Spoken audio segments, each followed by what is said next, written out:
I see we have a couple of youngsters in here for the wisdom of the elders. Mostly it's Who just you us. call an elder? Youngster, I appreciate that. Youngsters. All right. So maybe you will take something away from this today, but we have three people here who lived very interesting lives, all within the scope of what we come together at SWRFA to celebrate. Rich Warren had a radio show for years and years. The Empress needs no introduction. And J. Boy Adams has been a musician most of his life and has done many other interesting things as well, while incorporating them into being a working musician. So we're going to start with Rich. I figure, I'm going to ask each of these people one question and just let them roll. I have heard them all roll for long periods of time. I think we'll do fine. Rich, you started off, well, maybe you didn't start off, but I think you certainly made your reputation as the host for decades of WFMT's Midnight Special CD, and that is in Chicago. So did you live in Chicago, or how did you get started there on the radio? Because I also have a radio gig for 35 years, and it is a viable alternative for you when you get tired of touring, because you have, some great stuff to say. Myself, I never toured. Rich, you're up. Well, actually, I grew up in a suburb of Chicago and grew up listening to WFMT, at least from the time I was about 12 years old. And by the time I was 14, I decided that folk show they did, the Midnight Special, was so wonderful I wanted to host it, which was quite a childhood dream, considering working at WFMT was not an easy thing. It was a classical station with folk music on Saturday nights. And so I decided I had to get to meet the guys there were two men who alternated doing the Midnight Special, Ray Nordstrand and Norm Pellegrini, and I decided I had to meet them, and I was president of my high school folk song club. So I went down to WFMT and I asked Ray Nordstrand if he'd come to our high school folk song club and talk about folk music, because we needed to find somebody to give a talk who we didn't have to pay. And radio announcers never get paid anyway. So Ray came and gave this really wonderful talk to our high school. And after the meeting, I said, "Can I come down and watch you host a Midnight Special?" And he was a little hesitant about that, since a lot of radio people don't really like to see live audience. They want to talk into a microphone and nobody else watching them. And he told me I could come down, and he couldn't get rid of me. And I went away to college, the University of Illinois in Champaign-Urbana, which is pretty much where I live now, and immediately got a job on the unique student radio station that was sort of part of the university, but it was a commercial FM station with 3,000 watts, broadcasting for 40-mile radius. And I immediately got a folk show, which was modeled after the Midnight Special. And I did that as long as I was in college. And then when I left college, I took over a local radio station in town and moved my show over there. And that lasted about a year and a half. And when things there weren't looking too good, I called my old buddy Ray Nordstrand and said, "Give me a job." And he said, "Why?" And I said, "Because I really know how to help you. I've been understudying you now for all these years, and I think I can make a contribution." And after a month of nagging him, and it took a lot of nagging, he said, "All right, you can come up here and sweep the floors and help me do the Midnight Special." And that's how it started. And I worked there about 9 years before I actually got to host the show. And then I alternated with Ray and Norm. There were three of us, and so every third week. And then finally, Ray became very ill in 1993, and it became just me and Norm. And then Norm decided in 1996 he really didn't want to work there anymore. And the new general manager called me up on the phone and said, "You want to do the Midnight Special full time?" And I said, "Absolutely." And he said, "It's yours." And then I started a second program called Folk Stage, where we'd have live concerts. Originally, they were scattered around town. We'd do them live from venues like the Old Town School of Folk Music. And eventually, I moved it into the studio and became kind of a club where donors would donate a significant amount of money. They could come to the studio concerts, and that's still going on today. And one of the reasons I came to SWRFA and a lot of the regionals was so I could hear new talent to book on Folk Stage, because I thought my biggest responsibility was hearing new music, and I still love the music. And I come here and pick up CDs and listen to new people and play them on the show, keep the show fresh and alive. So that's sort of the thumbnail sketch of how I got involved with this. I lived in Chicago for a dozen years, working full-time at FMT. And frankly, I'm just not a big city boy, even though I grew up there. So I asked my superiors at WFMT, could I keep doing the Midnight Special if I stopped working full-time and moved downstate back to Champaign-Urbana, where I really loved it down there. And they said, sure, why not? So originally I had to commute up to Chicago every third or second week to do the show. And eventually, about 2001, 2002, the newest general manager said, why are you doing all this commuting? Why don't you do your show from home? I said, because I need the record library. He said, that can be arranged. And thanks to my listeners, 12 of them volunteered to move the entire record library from Chicago to my basement. Jeez. And I built a little recording studio in the basement. And Of course you did. started doing, originally I had to record the show on CD and FedEx it to Chicago. It had to be done by Friday at 3 p.m. to make the FedEx pickup to be on the air Saturday night. But the amazing thing was I got to know the FedEx driver, and he knew how important this was to me. He said, well, if you missed the 3 o'clock pickup, here's my home address on the other side of town, just a couple miles where I lived in this small town outside of Champaign. I come home for dinner at 5 o'clock. You just stop by my house and give me the disc, and I'll get them down to the depot when I return the truck. And so that went on for a couple of years. And then this thing called the internet came by, and I was able to send the show Chicago on the internet. It took a little over about 90 minutes originally to send the show, a 3-hour show via the internet to Chicago. By the time I retired 3 years ago, it took 30 seconds to send the same show. We got fiber on my block, and suddenly I'd press the button, the show was in Chicago. It was just amazing. And by that time, there were 13,000 CDs in my basement. I had a large basement, and the floor to ceiling everywhere. And ironically, the shelving I had custom made for all these CDs was made in Austin, Texas. Some craftsman down here really made gorgeous CD shelves, and I ordered, I don't know how many thousands of dollars worth of CD shelves that the station paid for to house this collection. So it was a great honor to do this, and being part of this community. It's supposed to be wisdom of the elders. Well, I'll tell you something. Being part of this community is what made life worth living. This is what was special. Is I'd come to these conferences, and I'd be with you people, and it was so invigorating. I'd get back to do the show, and I'd be twice as charged up about, wow, I heard these new people, and they're really good, and I want to share them with you. And so I went to 3 or 4 of the regional conferences on a pretty regular basis, plus the international. And being in the folk community was a very special thing. And that, I guess, is my greatest wisdom, is sharing music, hearing new music, being with people who love the music as much as I did, was a real special thing. And it just really lit my life, being on the radio. And I always wanted to share music with people. I have to tell you one little anecdote. She said I could just, she'll cut me off when it's time. Roll on. This isn't a showcase. Well, at least I don't have to tune. When I was about 6 years old, my parents didn't believe in the LP record. They thought that was a passing fad. We only had 78s. And we had an old 78 player, and I managed to accumulate some children's records, and they had maybe 5 or 6 albums of 78s. And I dragged our old Underwood typewriter to the kitchen table, and I typed up a list of every song we had in our house. And then when my father came home from work, I said, for a nickel, I'll play any song you want. So I said, I got this DJ thing really early. And so that's kind of how I just couldn't get enough of this music.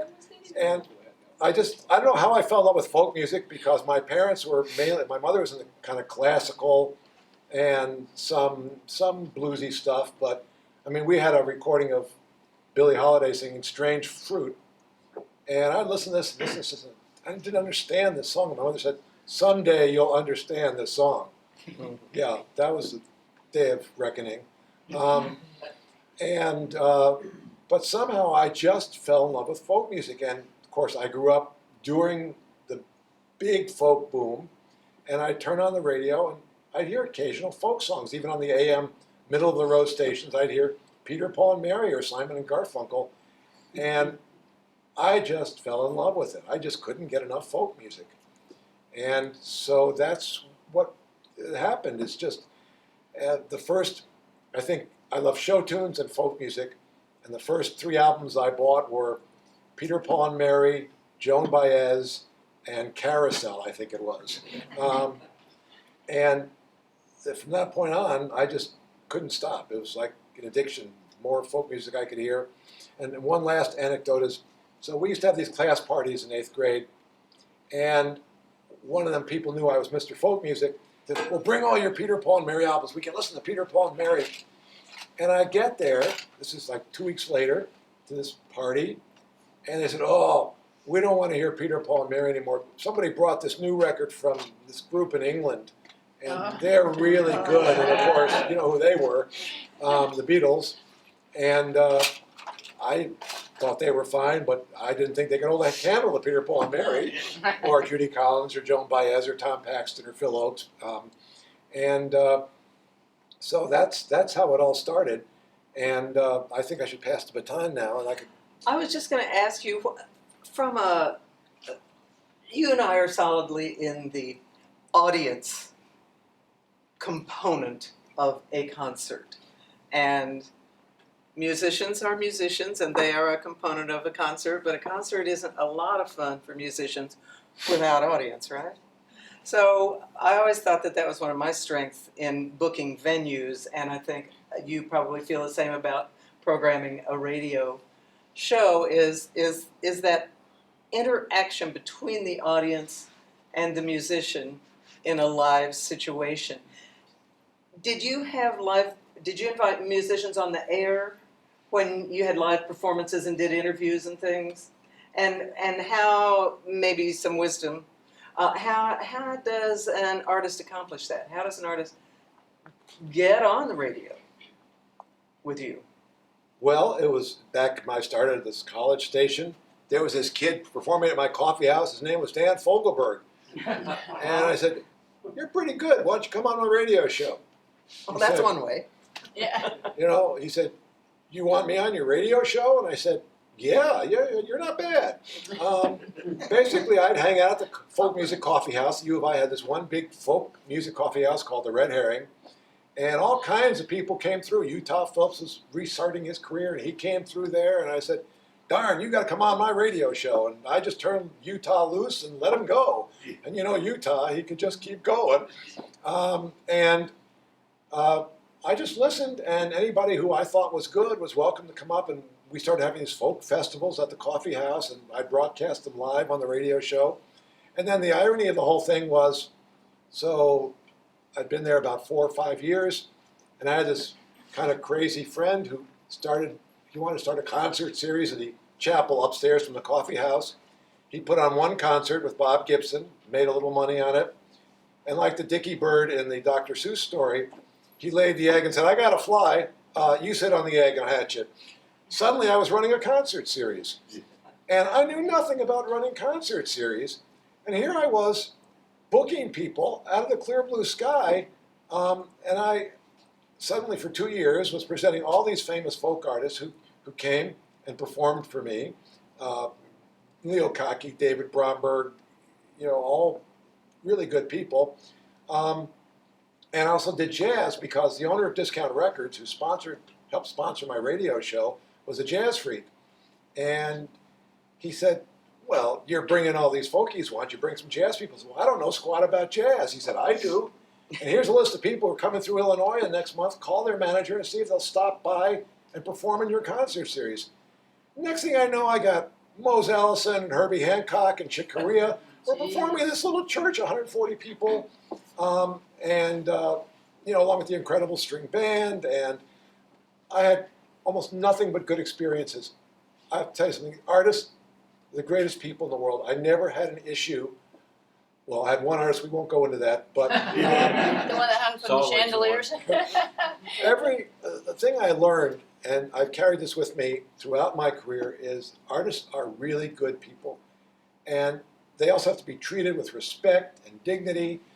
And if you treat an artist and show them that you love their music and you love them as a person, you'll get return in many fold over back. And the concert series was, and I also discovered, besides Fogelberg, I hung around the Earl of Old Town in Chicago, which was one of the folk clubs back in the late 60s.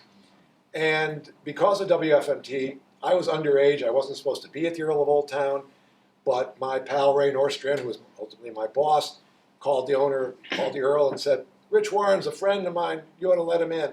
The Earl said, "Any friend of yours? A friend of mine." So I'd start hanging out with the Earl, and I had the semi-professional recording gear.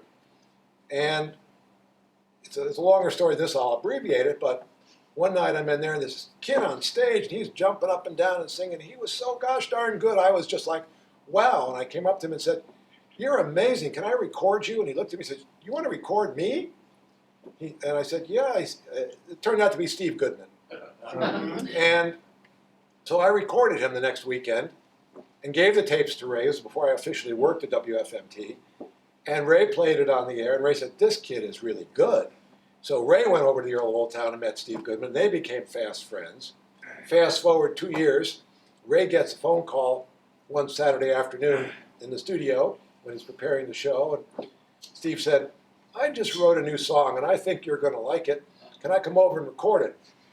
Ray said, "Yeah, anything for you, Stevie." So Steve comes up to WFMT at 4 o'clock Saturday afternoon, whips out his guitar and sings this song about a train. And Ray, of course, is just gobsmacked. This incredible song, as you all know. Played it on the show. The phones lit up. And remember phones in those days, they had lights. And I mean, the rest is history. I mean, but that's what started Steve's career, basically, was WFMT. And Steve always came back. We had this wild New Year's Eve party every year, and it went all night. And Steve would play the Earl of Old Town. It became a tradition. And at 2 or 3 o'clock in the morning, he'd come to the Earl of Old Town over to WFMT and do half an hour of music at 3 o'clock in the morning. And did amazing sets. I mean, he did, like, it could have been 7 o'clock in the evening. He never ran out of energy. Even when he was undergoing all this treatment for leukemia, he was still like, he couldn't repress himself. He was fabulous. But all these wonderful things you learn along the way. It's just, I fell in love with musicians and with their music. And anything I could do to help somebody's career, I did. And that's, part of the thing. So That it's so great to hear all of these things from people who are huge heroes of mine, and that you knew as practically kids when you're having them on the radio. Dalis, you've known Rich for a long time. You made him the official MC of SWRFA, and it looks like I didn't know this about you, that you got into folk music when you were in college as well. Oh, yeah. I have a habit of saying... Dalis, speak up for the people. I have a habit of saying, sure. That's what he said. You want to go to a meeting tonight? It was somebody I went to high school with. She was going to some meeting when we were in college, and I was sure, I'll go, and it turned out to be this thing called Program Council. So it was a volunteer organization on campus, and I joined it and became part of the entertainment committee, which at that time was programming dances in the Cougar Den. And so we'd move all the furniture out, and I can't even remember if we hired bands or just played the jukebox. But and then they didn't have a coffee house committee, and that was suggested, and a friend of mine was going to do it. He said, "You want to help me start a coffee house?" And I mean, at that point, I had never done anything in the music industry. I said, sure.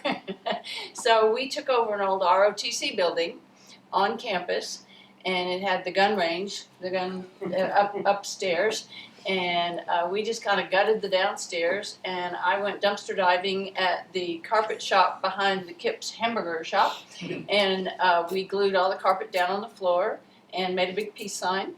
And we had and we tie-dyed shit tons of I can say that on, yeah, okay. Yeah. A lot of fabric in the bathtub and hung it all around, put pillows on the floor, made up weird coffee recipes, and started a coffee house. And my friend went away after the first little while, and then I ran it for about 4 years. And I don't know, I guess there's just something, some people just have something inherent in them that whether they're familiar with it or know how to do it or not, once they say, yeah, they figure it out. And I guess that's pretty much how I've gotten most places that I've gotten in. So I ran the coffee house, and I used to go over to Third Ward and go to Lightning Hopkins' house and try to get him to come play the coffee house because he didn't have any agents or managers, and that was the only way you could find him. And I didn't know that it was probably danger. He'd say, "Here comes that white girl again," but he would do it because I didn't really have a very big budget, and I would get Lightning Hopkins to come play for like $50.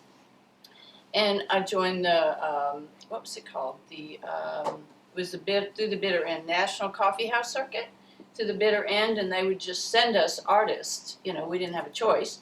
And so, if you've heard of Robin and Linda Williams, before Linda, we got Robin Williams through that organization. Hedge and Donna, there was Stan and Dan were kind of they were like Simon and Garfunkel, and we would just bring them back, and then all of the local artists, and so I just got to know how it all worked in that situation. And of course I had the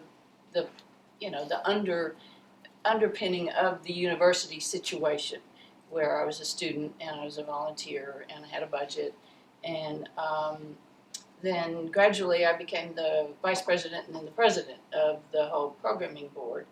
And I started hosting, there was an organization called National Entertainment Conference, and it was all of the coffee house bookers from all of the universities would gather at one of the universities or others and do, showcases to find artists to bring back to your school. And it's now called NACA, National Association of Campus Activities, I think. But I started hosting these NEC conferences at U of H, and that's how I met Steve Frumholtz, Ray Wally Hubbard, and Three Faces West, Alan Damron, Travis Holland. I mean, they were all there at this conference. And we either blame or credit Alan Damron. He said, "There's this little thing getting ready to start up in the hill country, and you ought to go." And I said, "Okay." So I get in my mom's turquoise 1955 Bel Air Chevrolet and drive to Kerrville. And that was my first Kerrville, which was the first year, 1972, was in town. And of course, immediately became a volunteer. And, the steps were volunteer, part-time. I lived in Houston, and I would drive back and forth, and then full-time, and then, when Rod retired, I became the producer. But it kind of all started from this coffee house, doing conferences, and much like you, it builds up, and then each situation that you're invited to do or participate in, I guess it's always a choice, but mine was always sure. And you learn as you go. And so truly, that's the short version of how I got to Kerrville. Well, and both of you started out doing volunteer stuff. Oh, yeah. And Still. early in your lives, babies in college and all of that stuff. Does anyone in this audience know whether those kinds of opportunities are still available at colleges? Are there still things like program councils that have opportunities for people to book music and be on the radio? Do colleges still have radio stations? Yeah. Yes? But a lot of them are automated now or have. Well, a lot of rigid- radio Yeah. is automated now, but yeah, I mean, so that- those, NACA is certainly alive and well, and Okay. a lot of, friends of mine make money doing tours where it's just performances for colleges, and they go Yeah. to NACA conferences and do showcases and get booked at all these various colleges. Yeah. By students usually. So. yeah. Well, it was all done, it was all just students. But in truth, I did stick around and get a degree, but my degree really ultimately was all the volunteering that I did and how I learned how all of this works. And then because I was present in so many situations, I would get, somebody else would say, I mean, people always ask me, do I play instruments? And I learned how to play guitar and I learned how to play piano. And gosh, one of my greatest achievements was when I recognized something I actually played on the piano myself. And I could have, there were pianos that I could go and practice for free at the university, but I didn't do it. And so my way of looking at the world is that that wasn't my calling. If I had really been moved to do that, I would have practiced. But then somebody would ask me, do you want to run this? Do you want to be in charge of that? Do you want to create, another organization? And I'd be like, sure. And so truly that became where my best skill set landed. And as Rich said, to support what I love, which is the music. Musicians need people like me. I mean, somebody to do that part, those parts, those pieces, put them together, answer the questions. And it's just, I kind of have a habit of soaking up information. It's like Rod Kennedy was the founder of Kerrville, and he and I were dear friends. I mean, pretty much, if you can imagine an unconditional friendship, I consider that Rod and I had that. And so it wasn't like a plan of I'm learning everything I can learn so that I can then someday produce Kerrville. That really didn't occur to me, and probably not him either. We thought he'd live forever. Yeah, he did. It was gone when he was gone. And but I learned just because I got to go to Folk Alliance conferences and everywhere that he went and met all of the people that he knew, just as I was just Dalis. I was his assistant or whatever. People, wanted to title it. And I am the kind of person that, I remember things. I have still good brain cells. And so I would remember people's names or faces. And so somebody would be walking toward us and he'd look at me and I'd say, Liz Rouse. And he'd say, hi Liz, how you doing? And so I was partly that for him, so then I was it for myself. And so it's one of the ways of being a connector, and many of you in this room are that, connectors to one another, to your peers getting gigs at the venues that you like and appreciate. And that just kind of became my what's easy to do is, if somebody asks me a question, I'll go, oh, they know, and so you go talk to him, and then he'll tell so-and-so, and then it'll all come together, and you can all do it. And it's just such a, I'm probably off topic totally, but to me it's just, there's such a joy in it. Yeah. Well, and Folk Alliance is such a beautiful demonstration, really, of the value of that connectedness. Because it's an organization that realizes that, yes, as I said earlier, musicians need an audience. And so to get from musician in your house to musician on stage at concert, there are a lot of these intermediate steps that these two have been talking about, and the people that you need to help get you in that situation. And a lot of times musicians don't have the support staff until later in their careers, managers and booking agents and people who can do all of that work for you. So it's you, one-on-one, on the phone with a promoter or a club owner or a whatever, going, I know your club and I really want to work there, and how do we make that happen? And so I think that Folk Alliance as a group, and specifically the regionals like SWRFA, are an excellent way to make those connections, because everybody's here. The venues are here. You can put your records out. You can talk directly to people. Everybody knows who everybody is. There is not like, the DJs are in one room and you can't come in because they're having their private conversation. It's not like that at SWRFA. And so I think that all of you, all of us, are smart to take this opportunity once a year or however often it is given to us, and for those of you who want to pursue something in a larger geographical area, the main conference every year is a really great thing to do too. And I'm not here to sell Folk Alliance. I'm not even a member of Folk Alliance anymore. But all the years that I was there, it's a really great, just exactly the way this one is. It's a great connecting place. So I think that both Rich and Dalis have spent huge chunks of their careers during the years of Folk Alliance. And J-Boy, I'm not sure whether you ever were just even aware of Folk Alliance very much in your career. You started out playing in your garage with your bandmates, right? Like any righteous musician. Yeah. I did, but I think that so far, starting right with Rich all the way down the line here, the real thing started in college for me as well.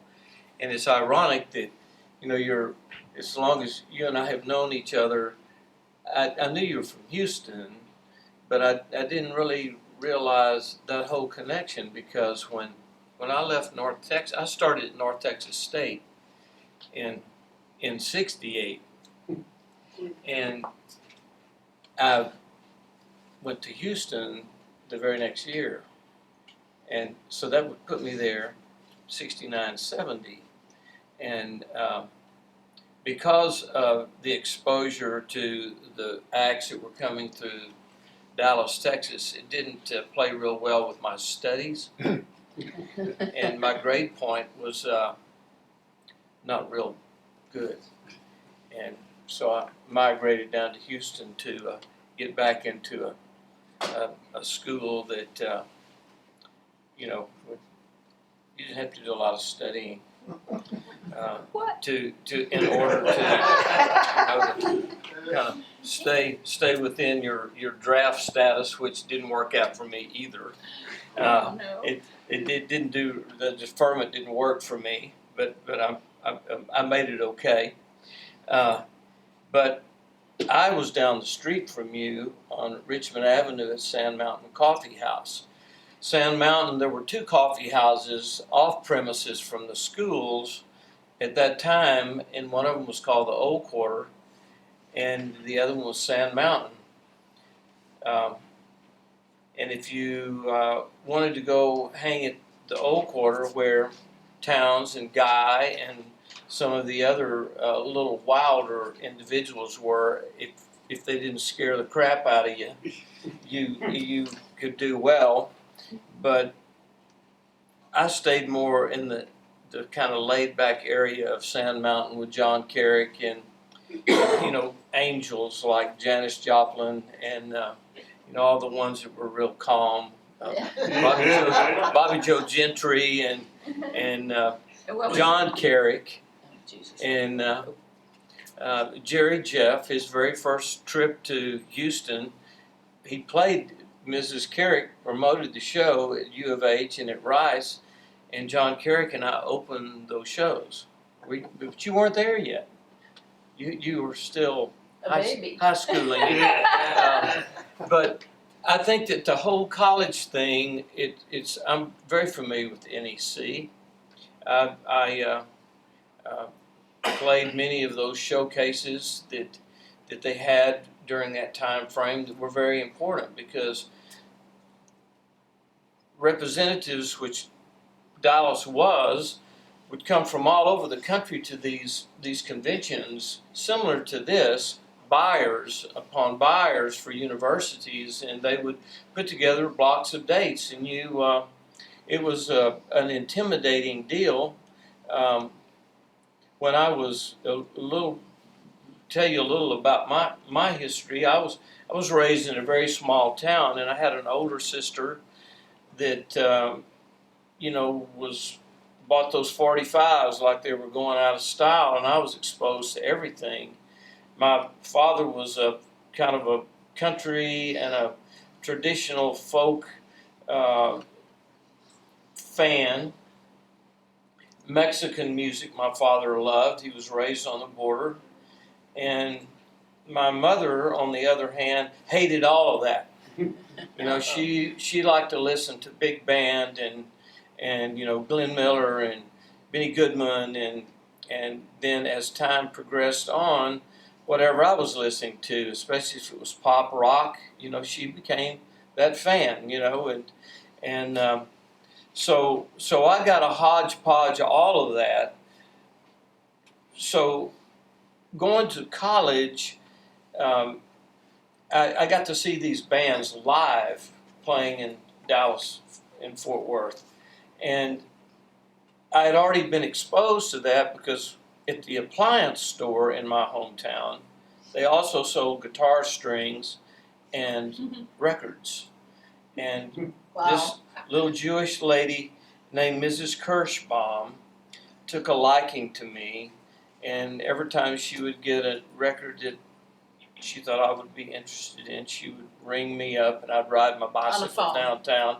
I'd ride my bicycle downtown, and you know, she would have this record for me from the Hollies to the Beatles to the Stones to Jimi Hendrix, and then backing up to the Ventures and the Chantels, the Shirelles, just whatever I was listening to at the time. And so I got a hodgepodge of all of that stuff. And so back to NEC, you would go there to audition, and it was very intimidating because during this time of my early years, I was a little bitty guy. You know, I really wasn't large enough to play sports. However, I participated until I broke my leg. And when I did, I got a guitar. I've sold 60 boxes of Christmas cards, which was not an easy feat in a town of 4,000 people. And the rules were my mother would not let me go to any of her friends' house, and my father wouldn't let me go to any of his customers' house. So I had to go fend for myself to get this instrument, and it was an awful instrument. And I'm still going toward the NEC, so just go with me a minute. So my other passion was fast cars, and by the time I was in high school, I was driving drag cars for a couple of the guys from Odessa, Texas, and Abilene, Texas. And there's a stoplight. I mean, when you're driving a dragster, you got a light tree that's red, amber, green, and off you go. Well, the NEC was kind of like that. When you in the auditoriums or the convention rooms in these places, hotels or a little subsidiary room of Coliseum is where these things took place. And there might be 500 or 600 kids sitting out there just like this, listening to your show. And you're lined up over there with all of the rest of these cats, and they got a red light, an amber light, and a green light. And it's not a little bitty light, it's this big floodlight. And it's like your times goes up, you plug in, or well, actually you didn't plug in, use a microphone on your guitar. There were no Barkus berries or fraps yet. That's what your guitar pickup consisted of. And the red light was on, you couldn't go. And then orange, get ready, set, bam, go. Green light, you got 12 minutes to do your thing, and then when you've got a 2-minute warning, the amber light comes on. So these things were very important because people would go there and that's how you got your gigs, and they were paying gigs. You know, you could make $250. You know, sometimes you can make $500, and you got to stay in a dorm room, you know, to play these gigs. So anyway, that's kind of my start with the songwriting side with Sand Mountain. And from Houston, I went out to Midland. I had now gone to another university. It was still trying to, keep that 108 deferment. And I hooked up with some guys that were from LA that were living in in Odessa at the time, and they were connected with all of the like the Cardinals and the Drifters and the Coasters and the Shirelles and all of these pop singers at the time, and they had an agent, and they needed a guitar player because they were about to do this USO tour, all of the, Nice. and so that was going to be a cool deal. Well, I got assigned to go out with the Shirelles. I don't even know if y'all know who the Shirelles are or not, but I heard their first song when I was in the 5th grade, and it was Soldier Boy. And thanks to my sister turning me on to that. So that was the really first professional gig I had outside of opening these shows and playing with these different folk guys that came through Houston at Sand Mountain. So I go out with the Shirelles for almost a year playing all of the military bases in the United States, which took about 10 months of time to do that.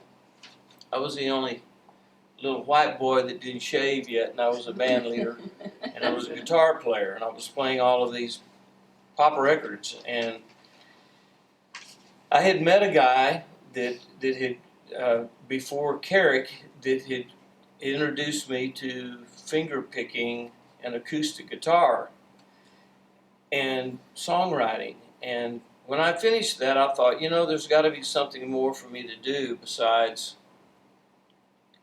this whole scene of this road. It was a little rough, and I don't know if y'all have seen the movie The Green Book.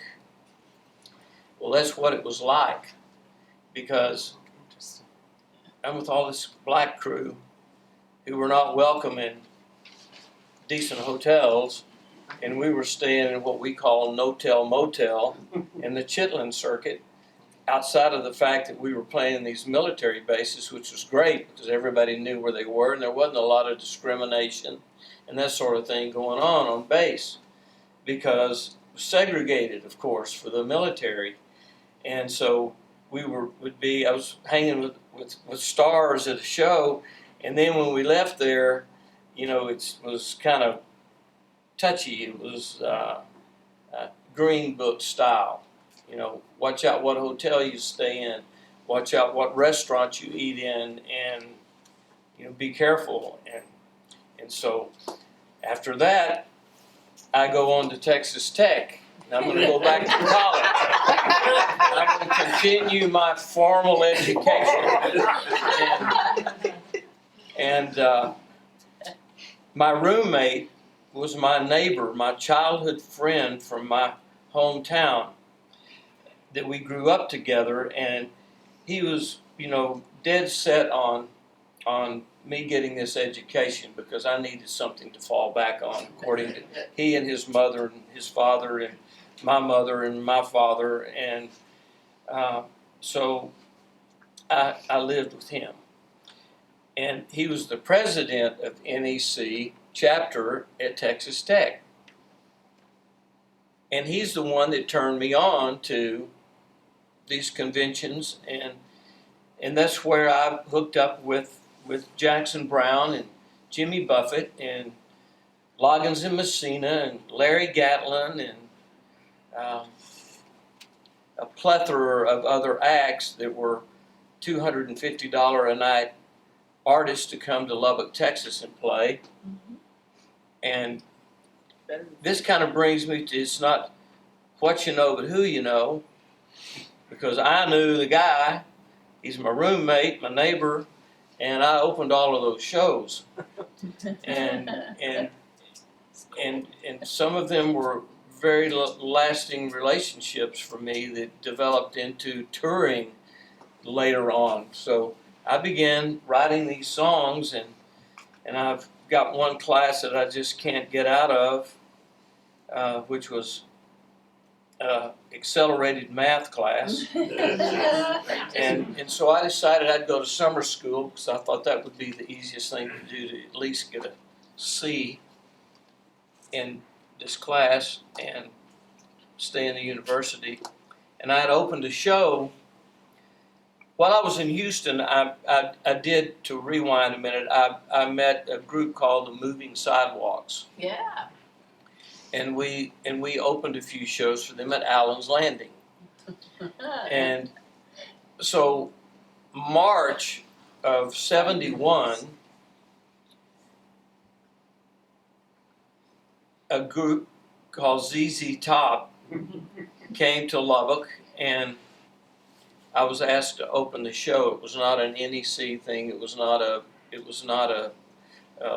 It had no affiliation with the school whatsoever. It was just a general promoter that did the show. But while in Lubbock, I had kind of established a quasi name because I had been opening for all of these people and playing with Alan Dameron at a place called the Brookshire Inn. He was a big draw there. Before the checkered flag. Yes. And so I opened the show for them, and their manager said, you know, if you ever decide what you're going to do here, kid, one of those deals, you know, call me and we'll, you know, we'll see what we can do. And so he had my phone number. So I'm in summer school. That summer school class, how many of you gone to summer school? It's pleasant, isn't it? It's like 7:30 to 11:30. It's just grueling and it's just awful. And You still remember. so, like on a Thursday, I get a call from Mr. Ham, and he said, "What are you doing, kid, Saturday night?" And I said, "Well, I'm not doing anything. I guess studying math." And he said, "Why don't you come over to Dallas and open a show for us?" And I said, "Fine, I'll do that." And so I fly over to Dallas on Saturday and open this show. And it went very well. And he said, "We want you to go on tour with us." And I had been experimenting writing songs. I had about enough to do a 45-minute or an hour show of original material.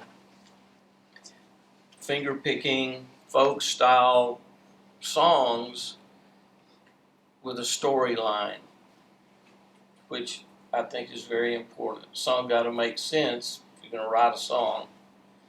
If you want someone to listen to it, at least that's what my father said. And so I had these songs. I was not even close to being a match to open a show for ZZ Top. 3 guys playing through 6 stacks of Marshalls and, you know, getting it. But those days, music was music, and if it was decent, it was accepted. It didn't matter. I mean, we were very eclectic. It was an eclectic audience for everyone because rock was new. It was still, it hadn't been damaged. The whole music scene had not been damaged by disco yet. That was to come later. That was to come later. So I go over and open the show, and it went very well for me. And Mr. Ham questioned me, did I know anything about an electric guitar and amplifiers? And he only knew me for my finger picking style and opening 2 shows for those guys. Didn't know my background at all. And I said, "Well, yes, I do. I know about all that. I'm fine with that." He said, "Well, we're going to give you a job. We want you to go on the road with us. Our tour starts now. This is the first date." And he made me an offer that I just couldn't refuse. And this was Saturday night about 11 o'clock. And, of course, I had class on Monday.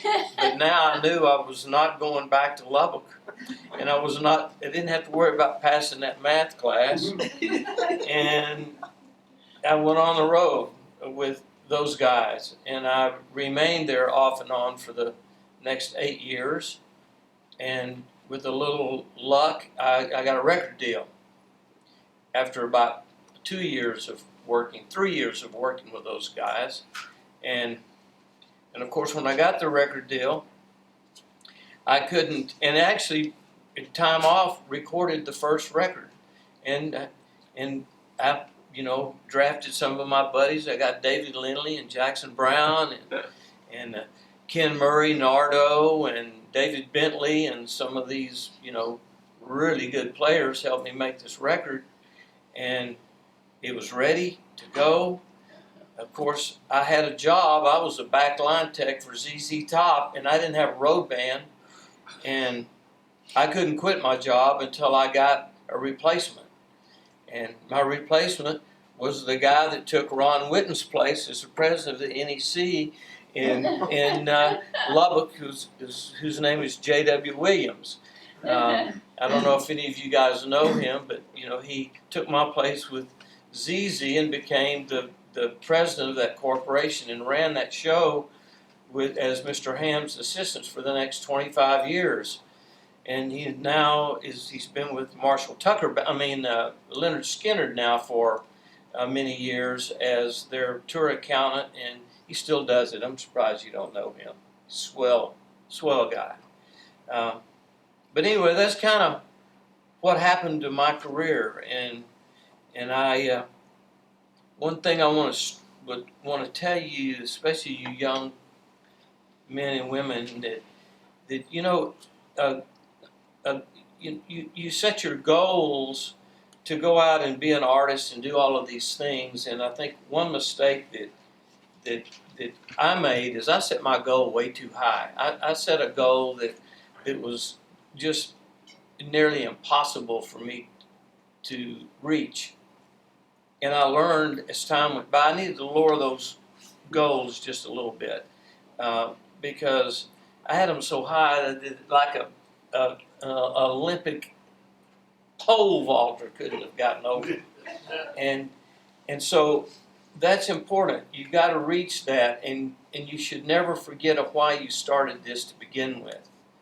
Because if you started it because you wanted to be rich and famous, then you made a terrific mistake. Because maybe 1% of 1,000,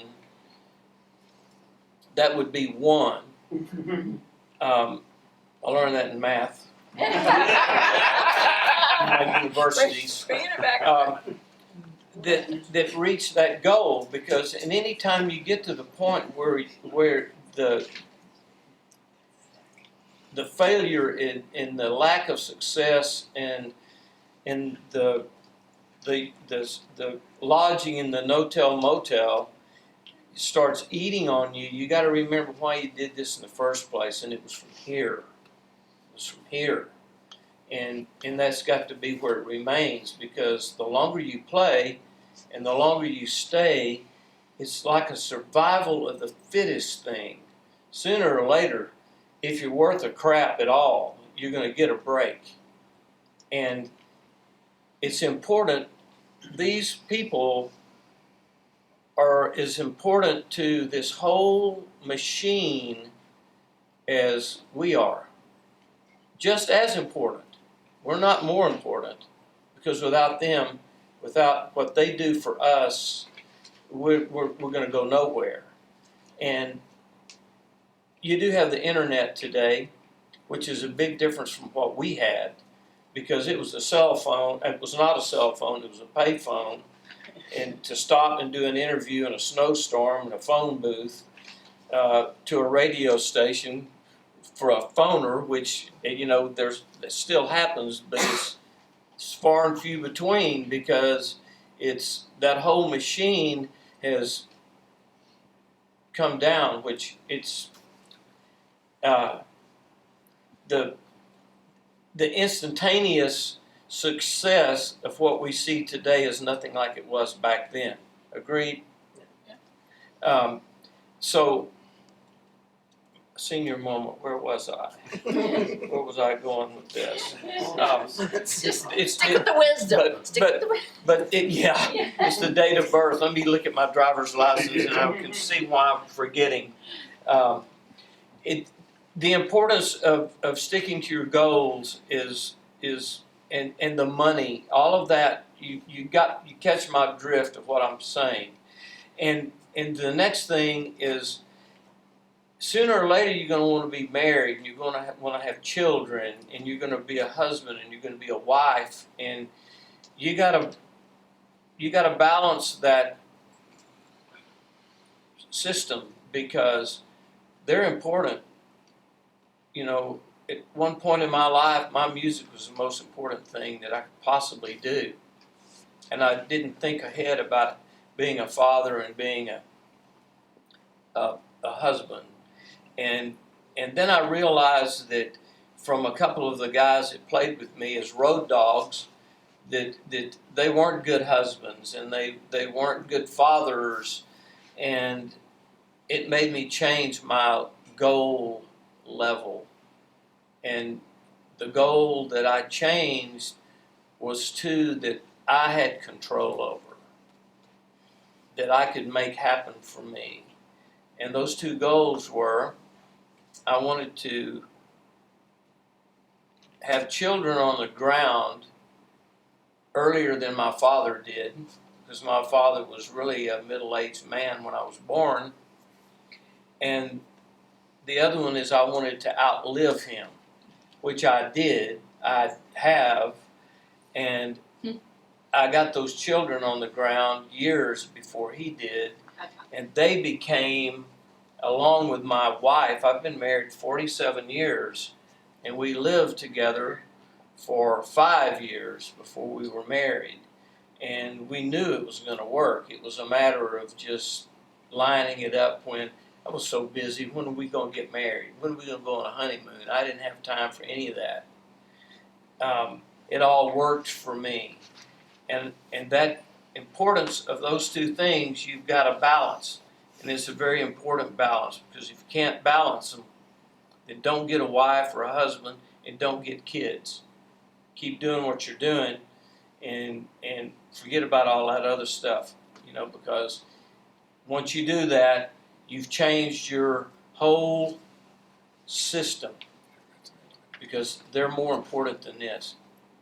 Well, and Jay, for you, the way you ended up dealing with that was you dropped out. Well, I did, and I somewhere along the line, I mean, in that industry of where I went, some of these people think that I was an Einstein. It was like Geffen and Roberts. I mean, they were in the right place at the right time, and they came up with this thing. But mine, I will admit, and I will just surrender to the fact that it wasn't ingenious on my behalf. I was just in the right place at the right time, and I just saw something that this will work, and it was accidental. And I'll tell you about that. What she's referring to is, after years and hundreds of thousands of miles in a van pulling a trailer, it just got where we couldn't do it anymore. I mean, it was wearing us out, and I came up or got put on this tour with this Wales fella for 2 months, and it was a grueling mileage, just ass-busting tour of dates that we had to have a bus, and so we leased our first bus, and on the 14th of April, my manager met us on the road and brought my tax return to me, and I was looking through it. My mathematical talents was coming out again, going through making sure this CPA got my tax return correctly, and I see this little line item of about $26,000. For leases and rentals, and first thing that came to my mind was, oh, I knew this manager was finally going to screw me around. He's charged me for his office, for God's sakes. It wasn't it at all. It was for that bus I was on. And I thought, I can't do this. I mean, I was raised by a cattle buyer and a rancher, and I've got a little, debits and credits in my DNA, and furthermore, he was a car dealer, and I thought, it's not going to work for me. I'm buying a bus, and I did, and against his will, and he kept cautioning me, what are you going to do with this bus when you go in the studio and you quit touring and you've got to get prepared for the next time you go out? And by the way, he was a very honest man. My manager, I loved him to death. He was like a second father to me. He would never cheat me. I bought this bus. What are you going to do? I don't know what I'm going to do. What do you think I should do? He said, well, first off, you should follow my instructions. You shouldn't have bought this bus. And he said, but how much is your payment? I said, it's $1,104 a month. Well, he had another up-and-coming band that was on the roster that needed a bus. He said, we're going to pay you $1,104 a week to rent this bus. The going rate was $1,750. That's what I had been paying. It was $250 a day. So I thought, yeah, quick math, little add and subtract there, and a little money on the kitty for repairs and stuff. I like that. You got a deal. Well, when it came time for me to go out and tour, my next record was ready to go, and I had a big tour coming up. I didn't have a bus because it was out with somebody else, and so I bought another one. That's right. Yeah. That's right. I mean, and I was, if I was still living at home, I would have been the Greyhound guy because I'd had 2 buses, 4,000 people in that town. I've been a big shot. So, luckily for me, ZZ was ready to go, and the next time I got shut down to go do another record, and they needed 2 buses. So that was my next client. And then my next client was Jackson Browne, because here are these guys right there using these buses, and they're not gospel, they're not country. This is the thing, you know. I mean, we were like the pioneers that crossed over from country guys and gospel guys traveling on a bus. We were the first ones to do it, and I just happened to see it, you know. And How many do you have now? well, I think we have 20 or 22. And my son runs our business now, and we've been much larger than that. We did trucks and aircraft as well. Some aircraft. It just Planes. got out of hand in a hurry, and so well, first off, I got dropped from my record label. I signed with Atlantic, and back then, you know, a successful record, you know, it needed to be, you know, somewhere around 100,000. You know, that was kind of the, you know, the, yeah, it's and I didn't get there on either one of those records. I almost did, but I didn't, and so they dropped me, and I wound up signing with Capricorn, which in my opinion was the label. If it would have been going on at the time, that's who I would have been happy to have signed with to begin with, because, you know, I wound up touring with most of their roster, and so I got the producer I wanted, and so we go down to Capricorn and cut, I think, the best record that I had ever done, and my guitar player and I were really putting some thought into writing songs for other people in case they didn't work for me, and we really had some really good songs. And lo and behold, for some of you guys that were born, you know, before 1955, you'll know that Capricorn got busted by the IRS.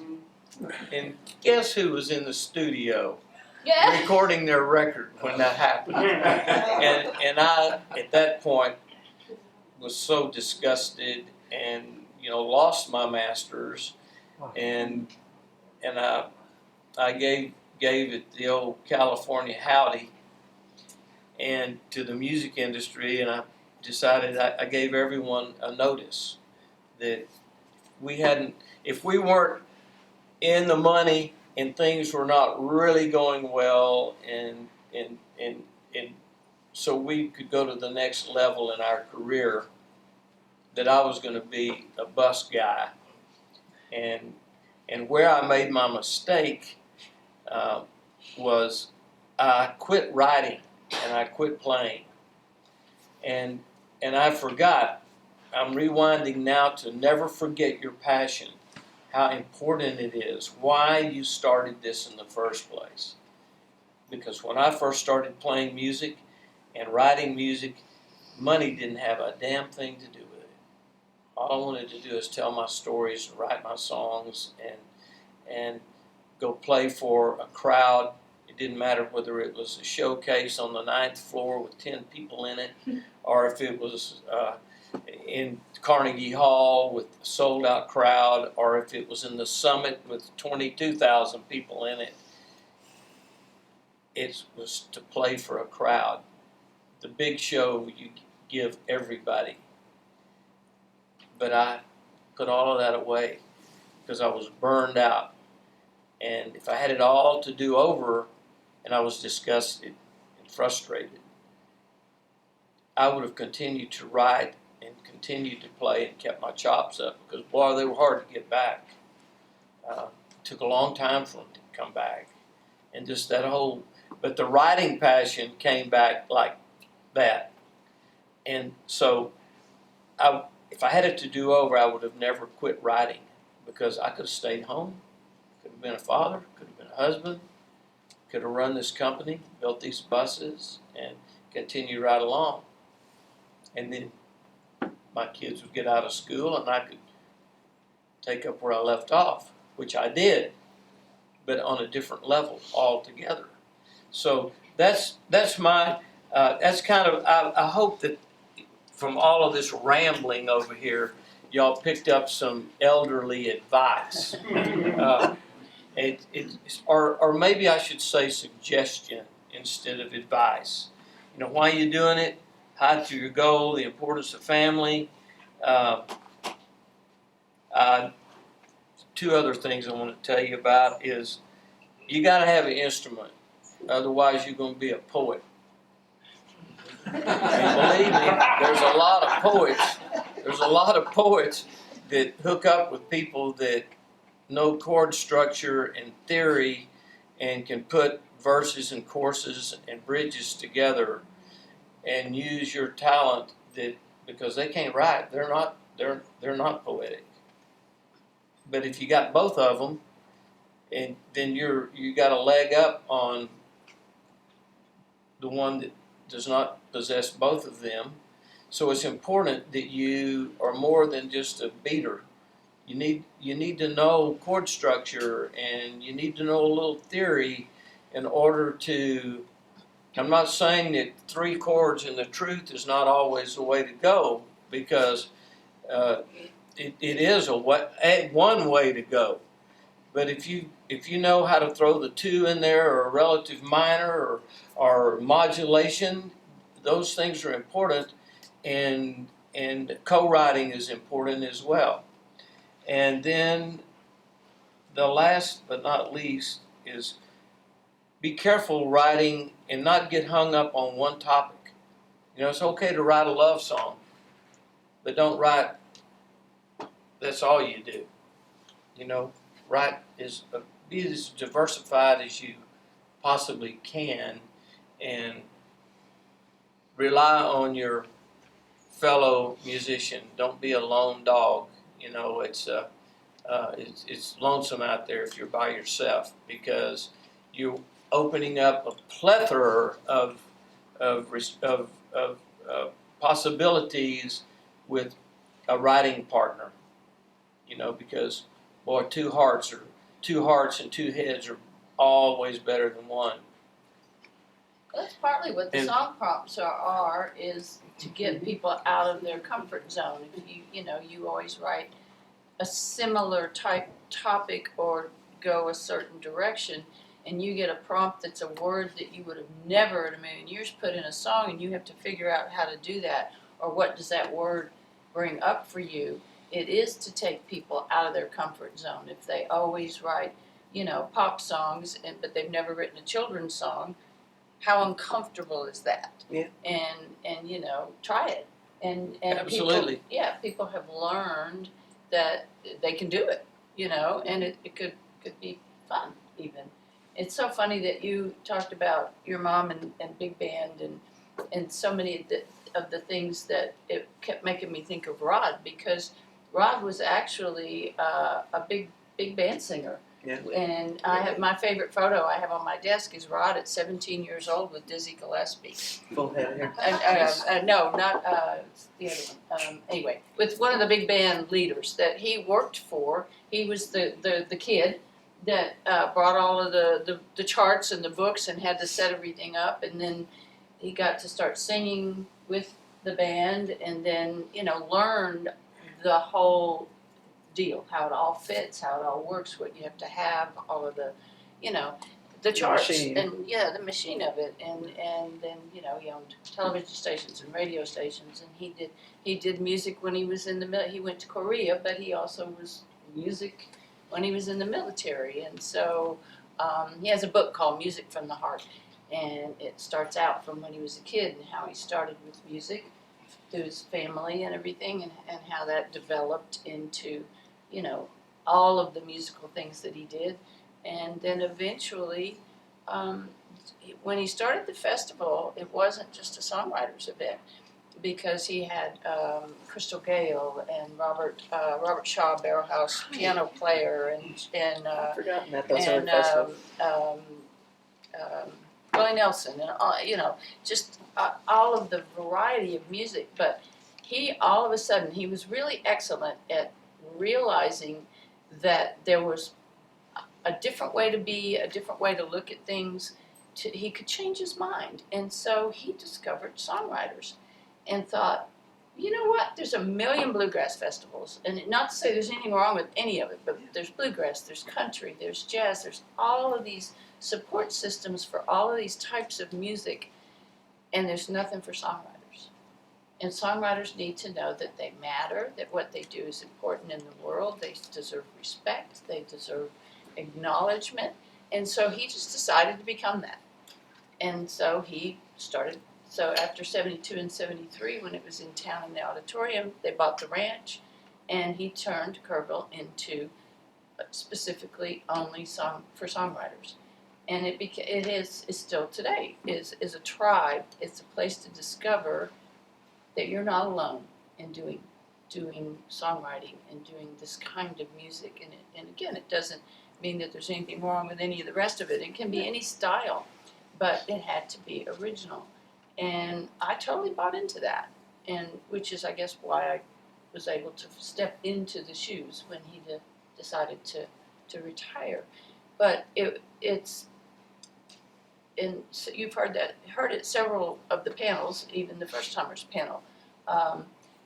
It is about that. It's about knowing that what you do matters, that you deserve acknowledgement, you deserve to. SWRFA is built on everybody gets to play, everybody gets to be heard. If you step up and come to something like this, especially if you spend your money to do it, then you deserve to be acknowledged and heard and listened to and recognized, and know that what you do is important. That's what New Folk at Kerrville is all about, is that. It is finding your tribe, and it's not about just your music or being one of the 6 award winners. It is about so many other things. All of this is about so many other things. Is that J-Boy said, be a co-writer, especially if you've never tried it before. You find partners, you find all kinds of partners, and co-writers, and just ways that you never imagined that you could take your music, because you're learning from hundreds or thousands of people that are doing it that you didn't even realize there were that many. You know, so many people, as you said too, feel alone in it. And I used to go to a songwriters retreat in Michigan, Lamb's Retreat, in when did we go? November, in the blizzard. But it was fabulous. I went for 15 or 20 years. And people that lived in the same little town on the next street over and didn't know they were both songwriters, met at this, retreat, and then they started to build a community in where they are, which is also what SWRFA is about. The one-day events are about that, about getting information on how to build your community, how to find your peers, and how to learn how to do what you do better. I had somebody tell me, I've been touring for 40 years and I've learned stuff this weekend. And I was like, well, of course you did, And so really and truly, I think that I know that every one of these panels that we have done has been about our experiences, how we got where we got, and all of the different ways that each and every one of us can access and get what we need from this community and from the connections in this community. And they're always there. You just have to, like the dinners. You may be chasing somebody down the hall that's runs a venue, and you want to give them your CD, but you're kind of scared to do it and you don't want them to be annoyed. But you might sit next to them at dinner and start a conversation, and all of a sudden you realize, oh, you're the guy that runs Rockport. Wow, how cool. I've been wanting to meet you. And then at that point you have a relationship and you're talking, and it's not uncomfortable to give him your CD or your promotion or come see my showcase. And so I guess mine would be is just say yes. Say yeah. Say yeah. Say sure. Sure. And just sort of pay attention to. I think most people want to help. They're not going to be annoyed with you, or they wouldn't come to things like this. And so just please avail yourself of, not just because this is a panel. That's kind of what the mentoring thing is about. If there's somebody here that you wanted to sit down and talk with, do it. Visit with them or ask them if it's okay, if they would be willing to talk to you or have you ask your burning question. Your burning question. Yeah. I think Rich has a few more burning answers that he would like to I'll keep this brief, but I am wearing Rod Kennedy's shirt, hoping that his wisdom has rubbed off on me. Dalis was kind enough after Rod passed to give me this shirt as a memento of Rod, and I really value it. I share something with Jay Boy in the sense that I left college 12 hours short of my degree. I don't have a piece of paper that says I matriculated at this university. I ended up running before I went to WFMT, I ended up running a real radio station for 18 months. And in fact, that was real life. That wasn't classroom. That was how radio really was done, not what they teach in a classroom. And I think that my favorite line from Bruce Springsteen, I learned more from a 3-minute record than I ever learned in school. And I take that line very seriously, because there are things you do in your passion that are more important than things you learn in the classroom. And finally, about Folk Alliance, the sense of community is so important.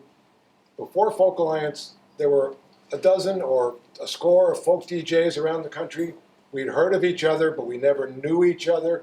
We never had a chance to exchange ideas, or did you hear so-and-so?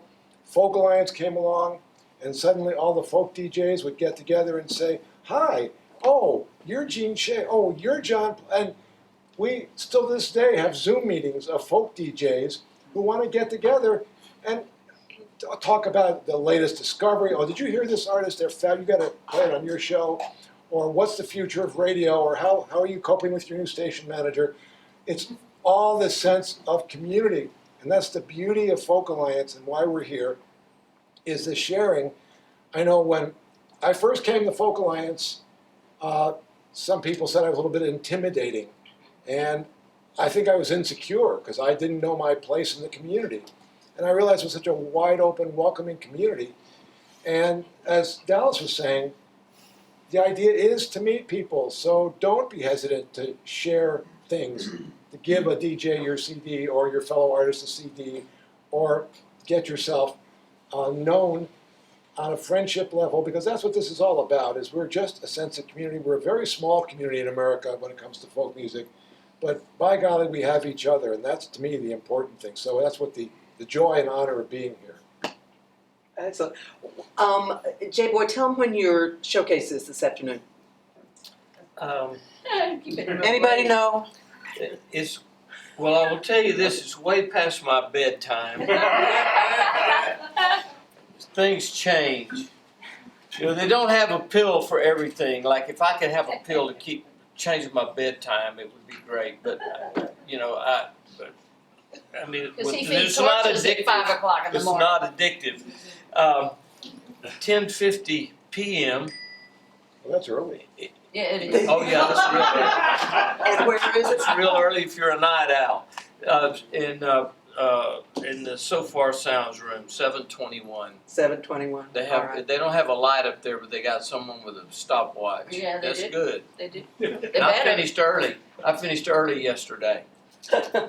Unheard All of. right, I'll So- make a note. I want to thank you, Dallas, for inviting me to do this. And last night with the little booklet you gave me, you know, I guess if you say it real fast, the years we've known each other is not that many. But it's 20 years, and it just seems like just the other day when we met. And for you that didn't know Rod, I got to tell you, he was one of the things that you said earlier about all of those guys. You want to record me, and you get the love, you receive the love you give in this industry, and you're going to meet some people that have got these big egos, and it's important. Just don't forget where you came from. You know, I mean, because you still put your shoes on one at a time, and one leg in your breeches, or one leg at a time in your underwear, your panties. I mean, don't forget that. And you're going to run across people that have got this ego. And think about them putting on their panties, and then it's all. Thank you. That just did it. That's perfect. So let's be yourself and be kind. Be kind. Still working on it. Still working on it. And thank you, Dallas, still for inviting me to do this. It's a pleasure. I think so. And Well, thank we're you Are we all out for of coming. time? Yeah. We've got about 5 minutes. Anybody have a burning question? There's a burning question. Dallas, you told us how you became the person at Kerrville. How did you get involved with Folk Alliance and do a regional? Folk Alliance is, like I said, I kind of went all the places that Rod went, and he brought me probably 95, 96 to my first Folk Alliance, and we had an exhibit table, and just started getting to know all the people that attended, and he was introducing me, which was interesting as I think it through, is that so many of the people that he introduced me to were other festival producers who, and I would have to say, the preponderance of them were older white men. And, and I get along with everybody, but when I became the producer, because I had already met them in a situation of connection to the festival, I think it took a little less time for them to accept the fact that I hadn't become the producer. But so we would go to, from that year on, we went every year, and then even when Rod stopped going, I started going. And one year we were at NERFA, which is the Northeast Folk Alliance. That was the first one that started, and it's the largest one. Diane Tankel is the first the regional. force behind NERFA. And we were there, and Rod looks at me and says, "So do you want to be the Diane Tankel of the Southwest?" And I was like, "Sure." Yeah. In fact, I think I was actually brushing my teeth at the time, but TMI. And I said, "Sure." And I, clueless again. I mean, I don't know why. I don't feel like I have to know how to do something to say I'll do it. And so I said, sure. And of course I had the support team and Rod we started it in Kerrville. We used to host the first 3 years maybe, at the YO Hotel in Kerrville. And we wanted to make sure that it had some Southwest flavor, so we used to teach people how to two-step. We would hire a band, and you were there. I was think fun. we were out on this patio and teaching people. We only did that a few years, but and then it was just like it became along with the festival and other things, what I did.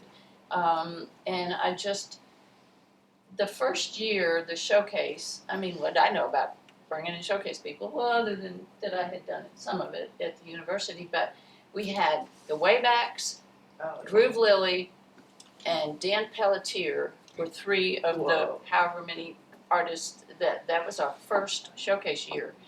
And Rod hired all of them actually for Kerrville.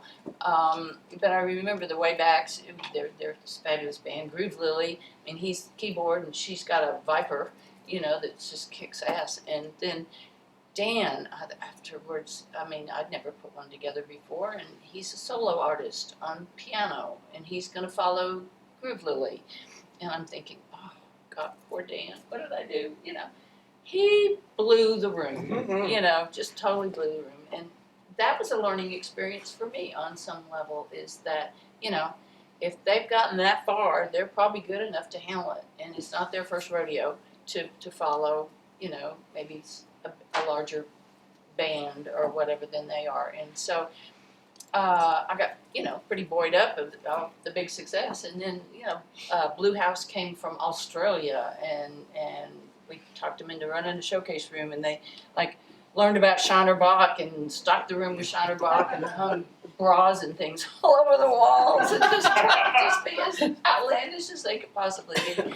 And they played Kerrville a whole bunch of times, and they're still a fabulous band from Australia. And so it just, the team built, and, like Patty, I mean, she has been on registration with Sue until Sue passed since the very first SWRFA. And when was that? 2000. And she's only missed one because of a funeral. And so it's that building of, like I said, the community, and they say shit trickles down, and if you've got a bad boss, then, other people may, follow suit. But it can work the other way around too.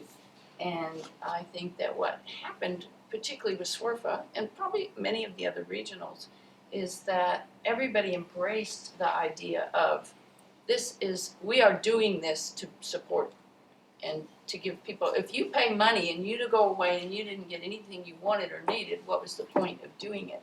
So the main thing people want to come here and do is play their music and be heard, and people come to listen, then that's what you need to do the most of. And so that's why we have, so many showcases and open mics and things. And I think keynote addresses are great, but that's maybe not why people spend money, is to find out, Well, it's also just a good hang. Yeah. A superior hang. Yeah. Well, and I was just wanted to say, from each one of these three, one of the things that I heard that hit me the hardest was, don't be afraid to do something you've never done before. Just do Dalis. Somebody asked you a question, you're like, I have no idea. Yeah, I'll do that. How do you mean that? No. That is absolutely, if you want something, go for I'd say it. that. Don't hang back and say, well, am I good enough, or can I do this? I don't know how to do Just, that. I mean, I had another career as a professional writer, and I got a call from a newspaper that I read that I really worshipped, said, do you want to write a column for us? And I said, yes. I'd never written a column before. I didn't know what the heck I was going to do. And then he said, I'll get back to you. And 2 weeks passed. I didn't hear from him. I called the guy back and said, what about the column? Oh, I forgot to call you. It starts tomorrow. Get it in tonight. And so, if you want something, go for it. Yeah. And don't just, say, I'm not good enough, or I don't know, or whatever. Just go for it. I mean, I didn't get the job at WFMT by waiting for Ray to call me. I just finally walked in and said, I want this job. Are you going to give it to me? Oh, I've never done that. He said, your timing's impeccable. We're just expanding and we need somebody like you. Yeah, you're hired. If I hadn't walked in there and said that, who knows when he would have called me back. So it's, go for it. Don't just think you're not And good know enough. that you're gonna get no. Yeah. Oh, yeah. Sometimes, absolutely. I mean, I know it's not a new experience for probably everybody in this room. It's like at Hillary and Paul's panel. It's like no is the second best answer because then you know where to go from there. Yeah. It's like you would love the yes, but if you don't get it, then you know that you can kind of, okay, I'm not going to get that. Or, Rod was a little more brutal than I was in terms of, you're not ever playing a festival. Yeah, but you're not, unless you just like, he just had to say really hard, tough things to people, but I've actually had people come back to me and say, God, I hated him. I was so angry at the things he said to me, but I went home and I got better. And I eventually did get to play. But when you do say no to somebody, do it with kindness. Well, yeah, it's Do better. it with It is empathy. better, yeah. Find a way to say no that doesn't break somebody, that simply it makes them want to get better rather than just saying, no, you're never, I've learned that Yeah, when people ask me, well, are you going to play me on your radio show? I never say, you suck. No. I'd say, God, that CD has a lot of potential. I'm really looking forward to playing your next one. That's the way to say no, not to just say, I'm never going to play you on my show. And so, Yeah. be kind. Kindness goes a long way. Well, and, Catch more flies. yeah. My favorite line, yep. That's right. It really gets you Oh, in shit. I don't like flies. I have a question. What do you do? Y'all taught Pretend like you're two-step dancing? Well, yeah. We did. I would have thought like from you like free spirit dancing. Well, I didn't say I taught it. And you were there? Uh-huh. Yeah. But from post-tex? Yeah. You should have been one of the Well, I was in instructors. Denver by then. We Thank just you, thought everyone, that was a for little coming. cultural thing. It's fun. They were out.